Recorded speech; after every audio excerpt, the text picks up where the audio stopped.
तो यार आज हमारा रेस्पिरेटरी फिजियोलॉजी में टॉपिक है हाइपॉक्सिया। ठीक है, तो सबसे पहले हम देखते हैं हाइपॉक्सिया होता क्या है। ठीक है, तो इसकी डेफिनेशन देखते हैं। ठीक है, तो hypoxia it is defined as low और inadequate oxygen delivery to the tissue cells, जैसे कि ब्रेन। ठीक है, तो जब भी हमारे टिश्यू को ऑक्सीजन इनएडिक्वेट या लो मिलेगी, ठीक है, उसको उसकी ऑक्सीजन पूरी नहीं मिलेगी, तो उसे हम हाइपॉक्सिया कहते हैं। ठीक है, तो जैसे ये टिश्यू है और इसको हम पूरी तरह से एडिक्वेट ऑक्सीजन नहीं दे पा रहे हैं। ठीक है, तो उस टिश्यू को हम हाइपॉक्सिक टिश्यू कहेंगे। ठीक है, और हाइपॉक्सिया किन किन टिश्यूज़ में हो सकता है, जैसे हमारा ब्रेन। ठीक है, तो ब्रेन हमारा बहुत ही वाइटल होता है, ब्रेन, हार्ट। ठीक है, तो अगर इन टिश्यू में ऑक्सीजन नहीं पहुंचेगी या इनएडिक्वेट ऑक्सीजन होगी तो ये हाइपॉक्सिक टिश्यू कहलाएंगे। ठीक है, तो ये सिंपल डेफिनेशन होगी, इनएडिक्वेट या low oxygen delivery to the tissue cells.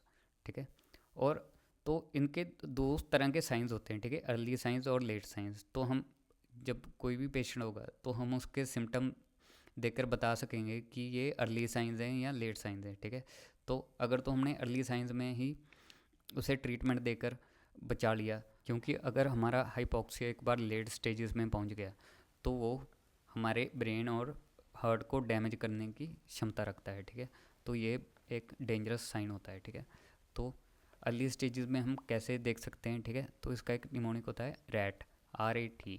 ठीक है, आर से तो रेस्टलेसनेस। ठीक है, तो पेशेंट जब हम देखेंगे तो पेशेंट बेचैन सा होगा। ठीक है, तो तब भी हम अंदाज़ा लगा सकते हैं कि पेशेंट हाइपॉक्सी स्टेज में जाने वाला है। ठीक है, और एंजाइटी। ठीक है, तो पेशेंट स्ट्रेस में होगा, हमेशा स्ट्रेस में होगा और इधर उधर भागता फिरेगा। ठीक है, रेस्टलेसनेस होगी। और टी से टैकीकार्डिया और टिकेपनिया।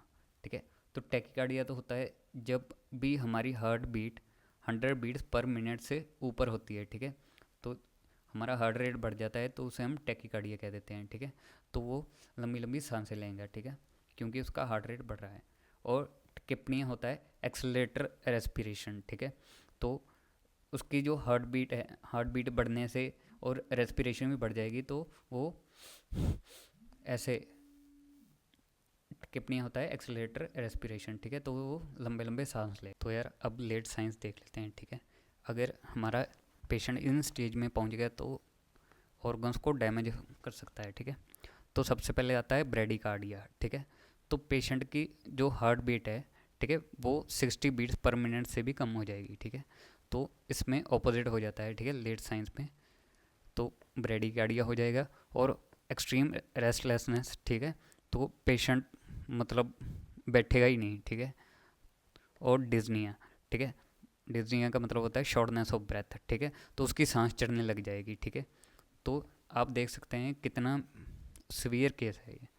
ठीक है, और ये जो सबसे डेंजरस होता है साइनोसिस। ठीक है, ब्लू कास्ट ऑफ स्किन। ठीक है, अब ऑक्सीजन पहुंचेगी नहीं। ठीक है, टिश्यूज़ को, तो हमारी जो स्किन होगी, ठीक है, क्योंकि डीऑक्सीजनेटेड ब्लड ज़्यादा हो जाएगा, तो हमारी जो स्किन होगी वो ब्लू हो जाएगी। ठीक है, तो ब्लू कास्ट ऑफ स्किन को ही हम साइनोसिस कह देते हैं। तो ये सबसे खतरनाक स्टेज होती है। तो यार अब हम टाइप्स ऑफ हाइपॉक्सिया देख लेते हैं। ठीक है, तो हमारे पास मेनली 4 टाइप्स के हाइपॉक्सिया होते हैं। ठीक है, हाइपोक्सिक हाइपॉक्सीमिक हाइपॉक्सिया, इस्कीमिक या स्टेगनेंट हाइपॉक्सिया, ठीक है, अनीमिक हाइपॉक्सिया और हिस्टोटॉक्सिक हाइपॉक्सिया। ठीक है, तो यार सबसे मेन तो यही होता है। ठीक है, तो सबसे पहले हम इसे डिस्कस कर लेते हैं, हाइपॉक्सीमिक हाइपॉक्सिया।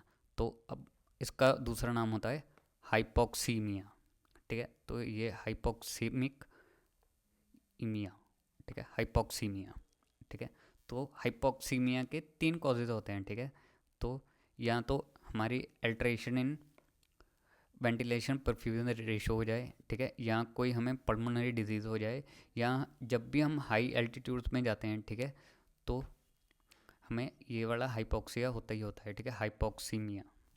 ठीक है, तो सबसे पहले हम हाई एल्टीट्यूड्स की बात कर लेते हैं। ठीक है, तो होगा क्या, जब भी हम सी लेवल पर होते हैं, ठीक है, तो हमारा जो नॉर्मल एटमॉस्फेरिक प्रेशर होता है, ठीक है, तो हमें सबको पता है 760 मरकरी होता है, ठीक है। और अगर हम उसमें भी ऑक्सीजन की परसेंटेज देखें, ठीक है, परसेंटेज प्रेशर ऑफ ऑक्सीजन, तो उसमें से 21% हमारा ऑक्सीजन होता है, ठीक है। बाकी सारे गैसेज आगे नाइट्रोजन, ठीक है, कार्बन डाइऑक्साइड, उसमें 21% हमारा ऑक्सीजन होता है। तो अगर हम कैलकुलेशन करें तो उसमें से partial pressure of oxygen at the atmospheric level, ठीक है, वो 160 मरकरी होगा, ठीक है। तो इसमें से अगर हम कैलकुलेशन करें तो हमारी जो एनवायरनमेंट में, ठीक है, नॉर्मल एल्टीट्यूड में हमारा जो पार्शियल प्रेशर होगा वो 160 ऑक्सीजन होगा, ठीक है। तो जब भी हम ऊपर जाएंगे, ठीक है, हायर एलिवेशन पर जाएंगे, ठीक है, तो हमें पता है हमारा जो परसेंटेज ऑफ ऑक्सीजन डिक्रीज होगा, ठीक है, it will be less than 21%, ठीक है। तो अगर परसेंटेज कम होगा तो हमारा जो प्रेशर होगा ऑक्सीजन का वो भी कम होगा, ठीक है। तो वो नॉर्मल से 160 से कम होगा, ठीक है। तो अब हम मान लेते हैं कि वो 160 से गिरकर 120 हो गया, ठीक है, 120 मरकरी, ठीक है। तो ये हमारा न्यू प्रेशर है। तो ये तो जब हम हायर एलिवेशन पे जाते हैं, ठीक है, तो हमारा जो प्रेशर गिरकर 120 मरकरी हो जाएगा, एटमॉस्फेरिक प्रेशर, ठीक है, ऑक्सीजन का हायर एलिवेशन पर जो हमारा लंग्स में होता है, ठीक है, तो लंग्स में हमारा नॉर्मल पार्शियल प्रेशर होता है 104 मरकरी, ठीक है। तो हमारा एटमॉस्फेयर में 120 मरकरी है और हमारा लंग्स में 104 मरकरी है, ठीक है। तो अब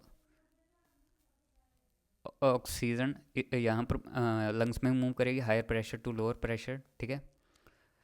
अब क्योंकि इसमें 160 कहाँ तो नॉर्मल हमने मूव करवाना था, अब हमारा 120 हो गया, ठीक है। तो इसका मतलब less oxygen move to the lungs, ठीक है। तो इससे क्या होगा, it decreases actual movement of oxygen from atmosphere to the alveoli and eventually decrease the PO2 in oxygen which eventually can lead to lots of problem, ठीक है। तो अब इसमें हमारा जब कहाँ तो 160 आएगा, ठीक है, तो उसका पार्शियल प्रेशर ऑफ ऑक्सीजन ज़्यादा होना था, पर अब 120 रह गया, तो इसमें पार्शियल प्रेशर ऑफ ऑक्सीजन कम हो जाएगा, ठीक है। तो जब ये कम हो जाएगा तो जब भी गैस एक्सचेंज होगी, ठीक है, तो उसमें प्रेशर कम होने से तो गैस एक्सचेंज में बहुत प्रॉब्लम आती है, ठीक है। तो ब्लड एक्सचेंज में बहुत प्रॉब्लम आएगी, ठीक है। तो इसकी वजह से जो हमारा ऑक्सीजन है, ठीक है, टिश्यू तक पहुंच नहीं पाएगा, तो इससे क्या होगा, फिर से हाइपोक्सिया हो जाएगा, ठीक है। तो ये हमारा पहला रीज़न हो गया। तो यार अब हम सेकंड कॉज की बात कर लेते हैं, जो कि होते हैं हमारे पल्मोनरी डिजीज़, ठीक है। तो उसमें सबसे पहले हमारा आ जाएगा क्रॉनिक ब्रोंकाइटिस, ठीक है। तो अब क्रॉनिक ब्रोंकाइटिस क्या होता है, ठीक है। तो अब हम इसे एक डायग्राम से देख लेते हैं, ठीक है। तो ये हमारे एल्वेलाई हैं, ठीक है। तो क्रॉनिक ब्रोंकाइटिस में क्या होगा, जो हमारी म्यूकस की प्रोडक्शन है, ठीक है, तो म्यूकस की प्रोडक्शन बढ़ जाएगी, तो उससे क्या होगा, यहाँ पर म्यूकस के प्लग बन जाएंगे, ठीक है। अब इसमें एयर एंटर कम हो गई, ठीक है, क्योंकि यहाँ पर एयर को ऑब्स्ट्रक्शन आ रही है म्यूकस प्लग की वजह से, ठीक है। तो क्या होगा, क्रॉनिक ब्रोंकाइटिस में excessive amount of mucus production begins and it decreases the amount of air getting into the bronchioles, ठीक है। अब ब्रोंकियोल्स में ऑक्सीजन कम जाएगी, जिससे कि वेंटिलेशन कम हो जाएगी और ultimately partial pressure of oxygen कम हो जाएगा, ठीक है। अब दूसरा केस देख लेते हैं पल्मोनरी डिजीज में एस्थमा का, ठीक है। तो एस्थमा क्या होता है, ठीक है, it is defined as generalize wide spread broncho constriction, ठीक है। तो अब होगा क्या, जब भी हमें एस्थमा होगा तो जो हमारे ये ब्रोंक्यूल्स होते हैं, ठीक है, तो ये कंस्ट्रिक्ट कर जाएंगे, ठीक है। अब ये कंस्ट्रिक्ट कर जाएंगे तो इसमें से जब भी हमें कोई एस्थमा का अटैक आया, ठीक है, जैसे कोई भी एलर्जन आ गया, ठीक है, तो हमें किसी चीज़ से एलर्जी है तो एस्थमा का अटैक होगा और उससे क्या होगा, ब्रोंक्यूल्स कंस्ट्रिक्ट हो जाएंगे, ठीक है, ब्रोंकियोस्पैज्म कंस्ट्रिक्ट द ब्रोंक्यूल्स, ठीक है। और इससे भी क्या होगा, फिर से ऑक्सीजन अंदर नहीं जा पाएगी, ठीक है, और इससे पार्शियल प्रेशर ऑफ ऑक्सीजन कम हो जाएगा, ठीक है। तो हमने ये दो देख लिए, अब तीसरा देख लेते हैं एम्फेसीमा, ठीक है। तो एम्फाइसीमा में क्या होगा, जो हमारे न्यूट्रोफिल्स हैं, ठीक है, तो वो क्या स्टार्ट कर देंगे, produce excess amount of elastase, ठीक है। अब इलास्टेज बनता क्यों है ज़्यादा, क्योंकि इसमें अल्फ़ा 1 ट्रिप्सिन की डेफिशिएंसी हो जाती है, ठीक है। तो अब ये न्यूट्रोफिल्स जब इलास्टेज बढ़ा देंगे, प्रोडक्शन कर देंगे इलास्टिक की बढ़ाकर, तो ये हमारा इलास्टिक टिश्यू तोड़ना शुरू कर देगा, ठीक है। तो ये हमारा एल्वेलाई है, तो इसमें न्यूट्रोफिल्स की मात्रा बढ़ गई एम्फाइसीमा की इसमें। तो अभी ये क्या करेगा, जैसे इसमें हमारे सेप्टा होते हैं, ठीक है, हमारे एल्वेलाई में सेप्टा होते हैं जो कि हमारे सरफेस एरिया को बढ़ा देते हैं, ठीक है। तो अब न्यूट्रोफिल्स क्या करेंगे, इलास्टेज, तो ये इन सेप्टास को ख़त्म कर देगा, ठीक है। तो इससे क्या होगा, जो एल्वेलाई होगा हमारा, वो एक बड़ा सा चेम्बर बन जाएगा इंस्टेड ऑफ सेप्टा। तो अब इसमें सरफेस एरिया ज़्यादा है या इसमें, ठीक है, तो ये एक बड़ा सा चेम्बर बन गया, ठीक है। तो अब सरफेस एरिया कम हो जाएगा, तो अगर सरफेस एरिया कम हो जाएगा तो हमारा गैस का जो एक्सचेंज है, ठीक है, वो भी डिक्रीज़ हो जाएगा, ठीक है। तो ultimately O2 in blood will decrease, ठीक है। तो क्योंकि एक्सचेंज नहीं होगा गैस का, तो हमारा ब्लड लेस सरफेस एरिया की वजह से एक्सचेंज प्रोसेस नहीं होगा, तो CO2 और oxygen move in and out easily नहीं कर पाएंगे, जिससे कि हमारी पार्शियल ऑक्सीजन कम हो जाएगी, ठीक है। अब पर इस केस में हमारा partial pressure of oxygen normal रहता है, क्योंकि पार्शियल प्रेशर इसमें कोई रिलेशन नहीं है, इसमें हमारा गैस एक्सचेंज कम हो जाता है, ठीक है। तो यार अब हम हमारी नेक्स्ट कंडीशन देखते हैं, जिसे हम कहते हैं न्यूमोथोरैक्स। तो न्यूमोथोरैक्स क्या होता है, ठीक है। तो सपोज हमारे लंग्स में किसी ने स्टैब कर दिया, ठीक है। तो अब होगा क्या, व्हेन यू गेट स्टैब्ड, तो जो हमारी एयर होगी, ठीक है, तो वो एटमॉस्फेयर से प्लूरल कैविटी में आना चाहिए, क्योंकि यहाँ से देखो, ठीक है, जो हमारी एटमॉस्फेयर प्रेशर होता है, ठीक है, वो 760 मरकरी होता है, ठीक है। और जो हमारा इंट्राप्लूरल, जो हमारा लंग्स में प्रेशर होता है, ठीक है, इंट्राप्लूरल प्रेशर, वो 756 मरकरी होता है, ठीक है। जब भी हम स्टैब हो जाएंगे, ठीक है, तो इसका कॉन्टैक्ट आउटसाइड से होने लग जाएगा, तो एयर क्या करेगी, air higher pressure to lower pressure अंदर आएगी, ठीक है। तो वो लंग्स में एंटर होना चाहिए, ठीक है, प्लूरल कैविटी में एंटर होना चाहिए, ठीक है। तो अब जब एयर मूव करेगी एटमॉस्फेयर से प्लूरल कैविटी तक, जब तक वो इक्विलिब्रियम अचीव नहीं कर लेती, ठीक है, 760 और इधर भी 760 इक्वल नहीं हो जाता, ठीक है। तो इससे क्या होगा, जो हमारे लंग्स हैं वो डिप्रेस होना स्टार्ट कर देंगे और एल्वेलाई क्लैप्स होंगे, ठीक है। तो अभी ये प्रेशर लगाएगा, ठीक है, तो जो हमारे लंग्स हैं वो क्लैप्स करने लग जाएंगे, और जो ये हमारी नॉर्मल एल्वेलाई है, ठीक है, अब ये कोलैप्स होना चालू कर देगी, ठीक है। तो इसका साइज़ कम होने लग जाएगा, ठीक है। तो न्यूमोथोरैक्स से तो ये होगा। और अगर एक और कंडीशन देखें, हीमोथोरैक्स, ठीक है, तो जो हमारी यहाँ पर पल्मोनरी कैपिलरीज होती हैं, ठीक है, तो वो क्या करेंगी, जब हमें कोई स्टैब करेगा तो वो भी ब्रेक हो सकती हैं कई कई केसेस में, ठीक है। तो अब जो पल्मोनरी कैपिलरीज में ब्लड है, ठीक है, तो वो भी प्लूरल कैविटी में आने लग जाएगा, ठीक है। तो इससे भी हमारे जो लंग्स है कोलैप्स होना चालू कर देंगे, क्योंकि प्लूरल कैविटी में प्रेशर बढ़ने लग जाएगा, ठीक है। जब यहाँ पर फ्लूइड अकोमोडेट होगा तो उससे भी प्रेशर बढ़ता है, ठीक है।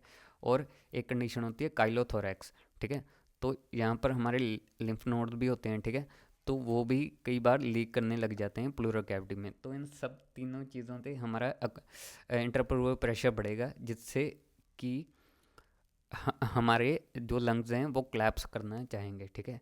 तो इन सब से क्या होगा, जो हमारा क्लैप्स लंग है, ठीक है, तो उसमें अब एयर तो इतनी होगी नहीं, ठीक है, ऑक्सीजन इतनी होगी नहीं, तो वो क्या होंगे, हाइपोवेंटिलेटेड हो जाएंगे, ठीक है।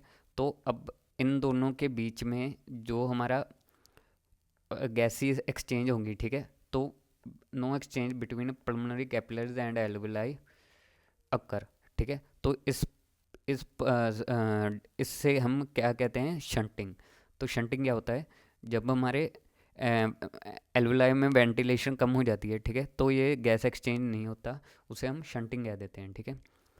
तो और अब अगला डिजीज़ देख लेते हैं, निमोनिया या पल्मोनरी एडीमा। तो इससे होगा क्या, ठीक है, अगर जैसे पल्मोनरी एडीमा में हमारा हार्ट फेलियर हो गया, यहाँ निमोनिया हो गया, ठीक है। तो इन कंडीशन में क्या होगा, जो हमारी ये स्पेसिस हैं, ठीक है, इंटरस्टिशियल स्पेसिस हैं, तो इनमें फ्लूइड अकुमुलेट होने लग जाएगा, ठीक है। तो फ्लूइड अकुमुलेट्स इनटू इंटरस्टिशियल स्पेस। तो अब ये देखो, ये इतनी थिक हो गई, ठीक है। अब जैसे ही हमारी रेस्पिरेटरी मेम्ब्रेन की थिकनेस बढ़ जाएगी, ठीक है, तो जितनी थिकनेस ज़्यादा होगी उतना ही हमें ज़्यादा टाइम लगेगा एक्सचेंज करने में, ठीक है। तो जो हमारी एक्सचेंज की प्रोसेस है वो डिक्रीज़ हो जाएगी, ठीक है, क्योंकि यहाँ पर पल्मोनरी एडीमा से इसकी मेम्ब्रेन की थिकनेस बढ़ गई।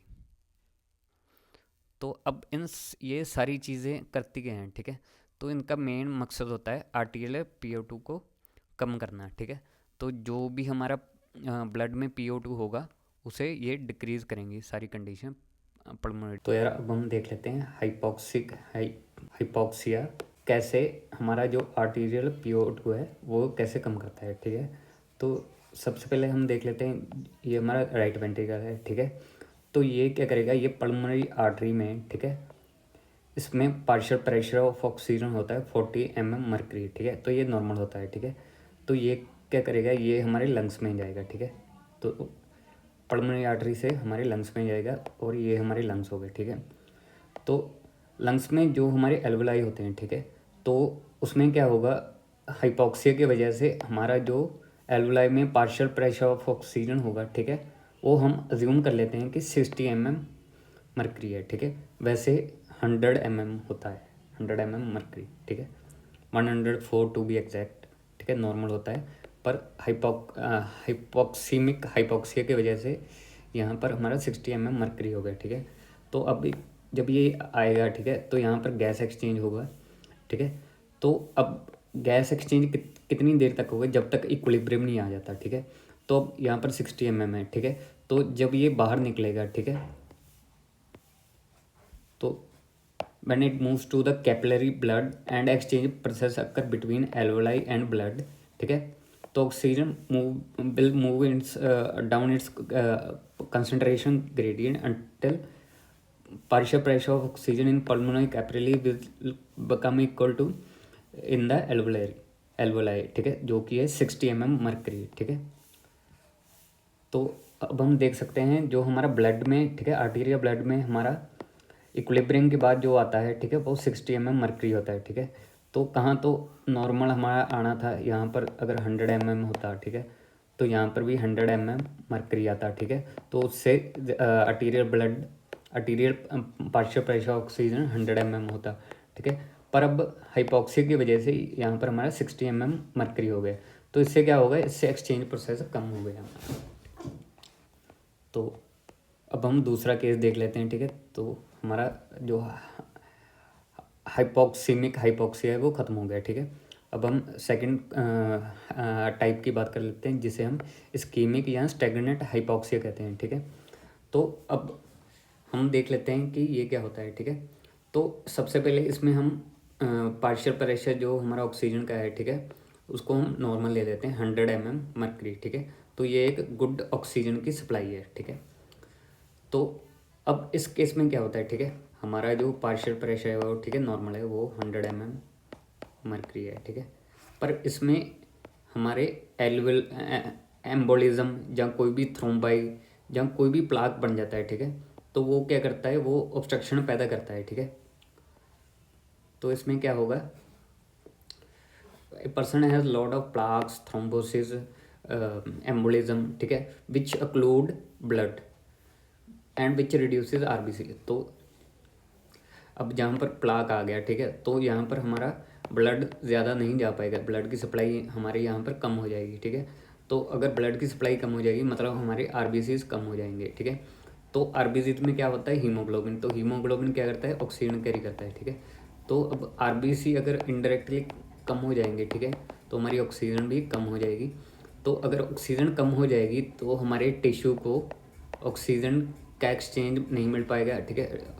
ऑक्सीजन कम हो जाएगी तो एक्सचेंज प्रोसेस हो कम हो जाएगा, डिलीवरी कम हो जाएगी, ठीक है। तो उससे क्या होगा, ऑक्सीजन की डिलीवरी टिश्यू को डिक्रीज़ हो जाएगी और इससे हम क्या कहते हैं, हाइपोक्सिया। तो इस्कीमिक हाइपोक्सिया का ये कॉज होता है, ठीक है। और एक और कॉज होता है, ठीक है, जिसे हम कंजस्टिव हार्ट फेलियर होता है, ठीक है। तो होगा क्या यार, ये हमारा हार्ट है, ठीक है।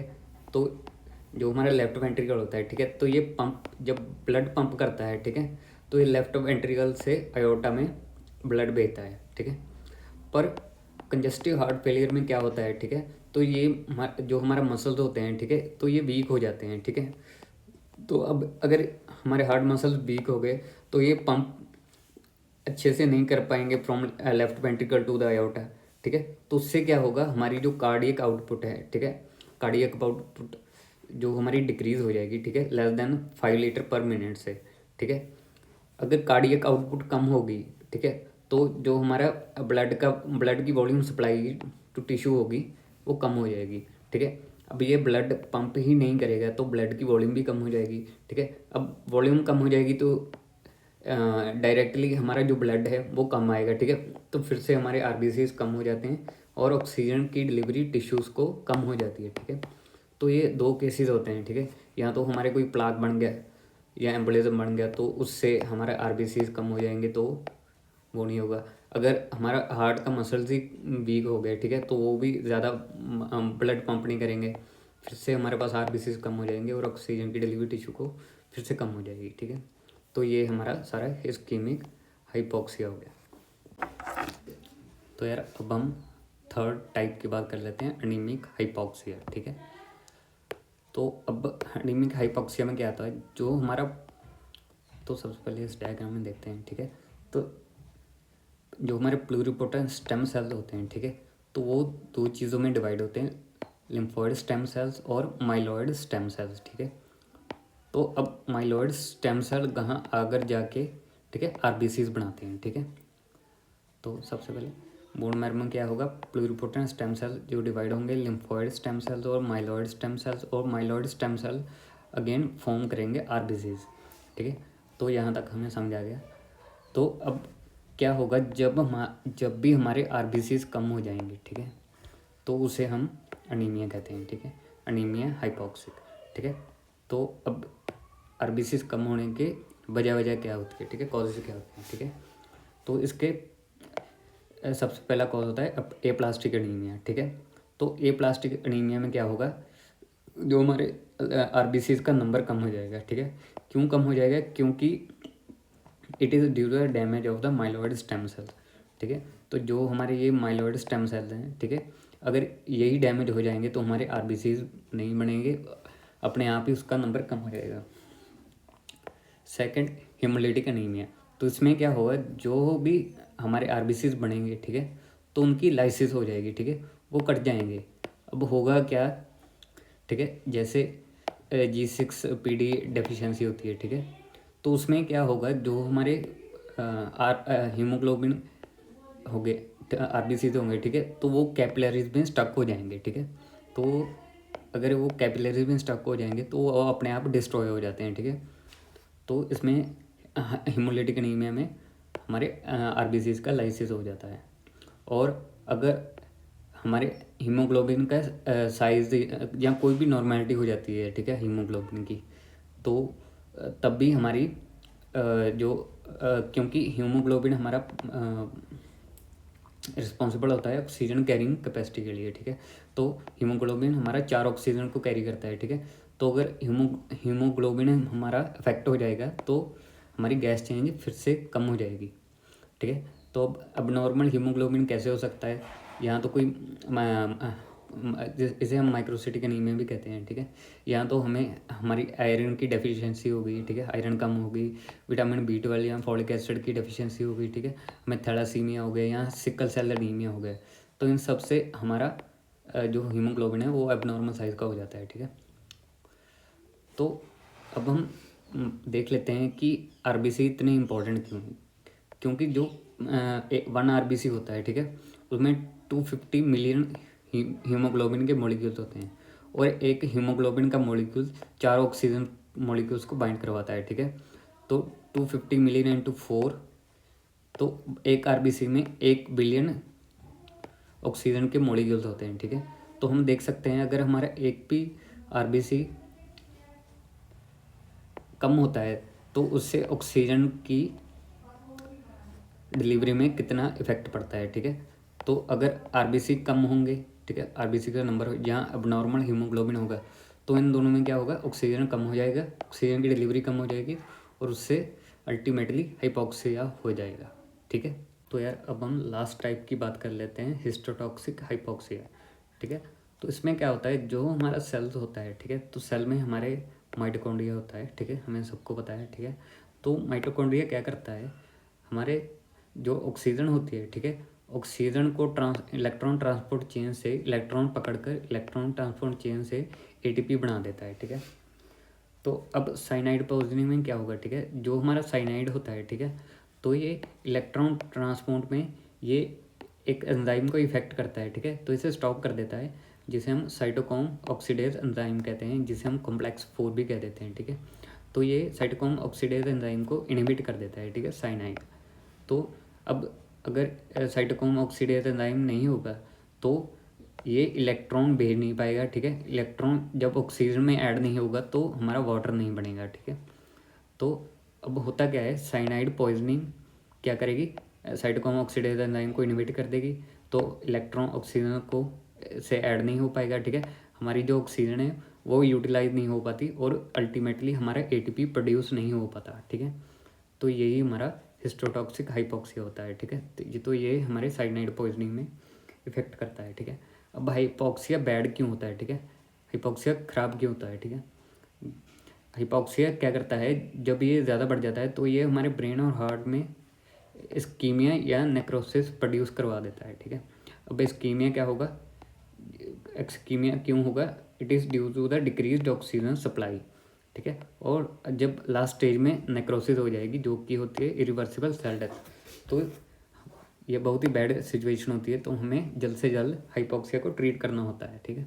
अब हम बात कर लेते हैं हाइपोक्सीमिक हाइपोक्सिया के कुछ केसेस के बारे में, एक दो केसेस के बारे में। तो सबसे पहले हमारा डिजीज़ होता है कार्डाइन साइनोसिस। तो इसमें क्या होता है, ये कंजेनिटल हार्ट डिजीज़ होता है, ठीक है।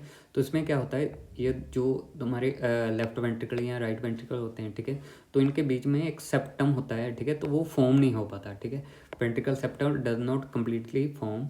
तो इससे क्या होता है, ये हमारा सेप्टल डिफेक्ट्स में आ जाता है, ठीक है।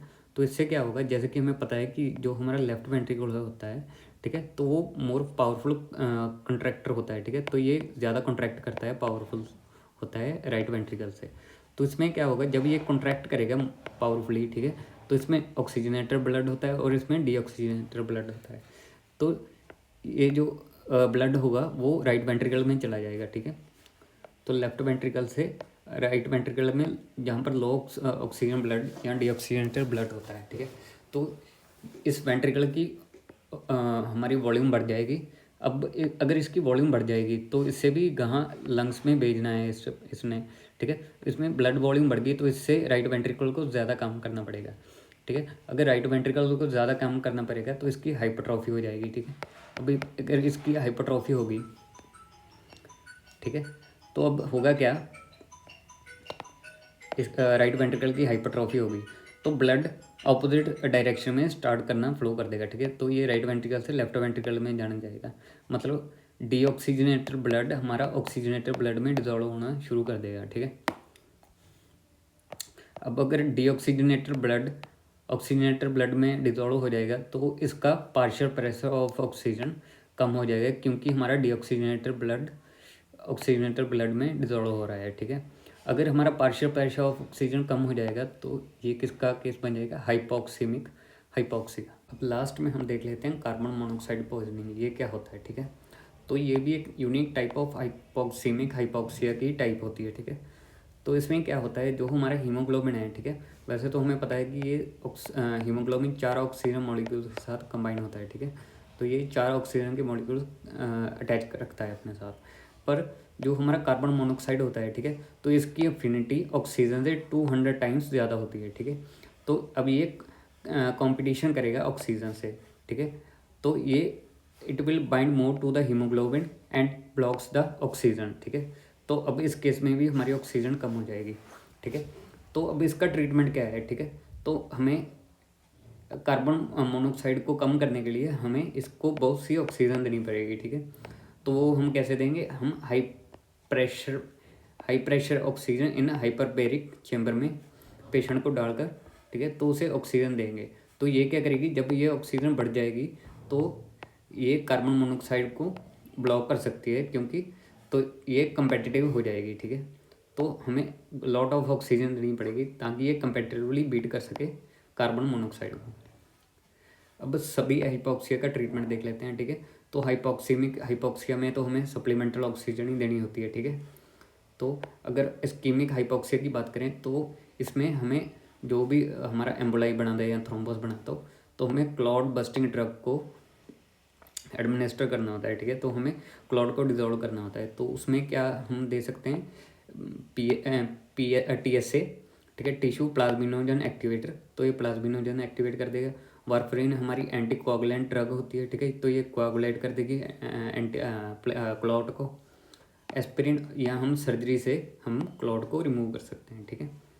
और एक स्पेशल केस में जब हमने पढ़ा था कि कंजस्टिव हार्ट फेलियर में हमारी जो हार्ट की कॉन्ट्रैक्टिबिलिटी थी वो कम हो जाती है, तो उसमें हम डाइजॉक्सिन दे सकते हैं जो कि हमारी कॉन्ट्रैक्टिलिटी ऑफ हार्ट को बढ़ा देगा, ठीक है।